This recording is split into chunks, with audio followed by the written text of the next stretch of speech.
Segment 4. How to talk about your past without being defined by it.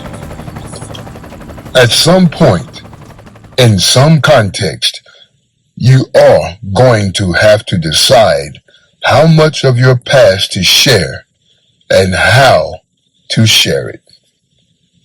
With a potential employer, with a new relationship, with a community you are trying to enter, with that platform you are building, and an audience you are developing.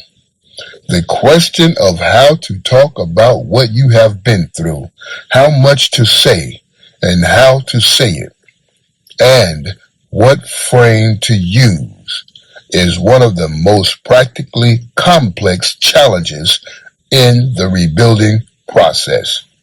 And most men handle it in one of two ways, both of which are suboptimal. The first is concealment, saying as little as possible for as long as possible, hoping the subject does not come up. Managing the anxiety of potential discovery and living with the constant low-grade stress of a narrative that could unravel if the wrong question gets asked. The second is over-disclosure, sharing everything immediately, in detail, in an attempt to control the narrative before someone else can, or out of a compulsive need to be fully known that does not account for context or relationship depth or what is actually appropriate for the situation. Neither concealment nor over-disclosure serves you.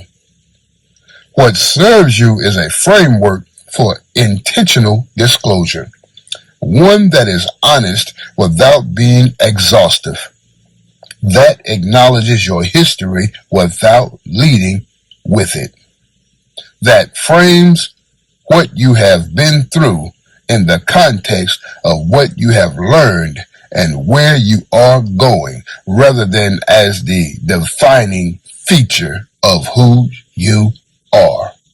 Here is the framework. Lead with who you are now and what you are building. Your identity, your direction, your standard, your contribution. That is the primary narrative. Your past is context for that narrative, not the narrative itself. When your history is directly relevant, acknowledge it directly, briefly, and without apology. You were incarcerated. That experience shaped you. Here is what you learned from it, and here is how it informs what you are building now. Full stop.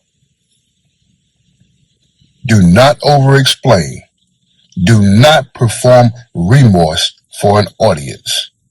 Do not invite the other person to judge you by spending more time on the details of what you did than on the substance of who you are becoming. The goal is not to hide your past.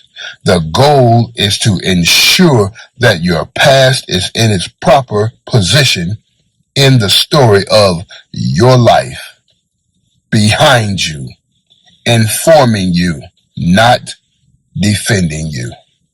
Here is your action step.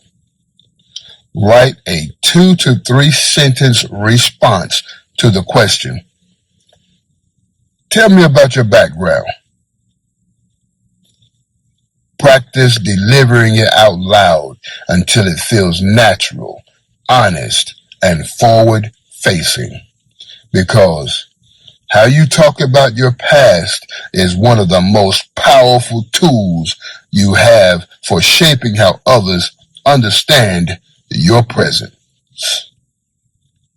I repeat, because How you talk about your past is one of the most powerful tools you have for shaping how others understand your present. Use it with intention.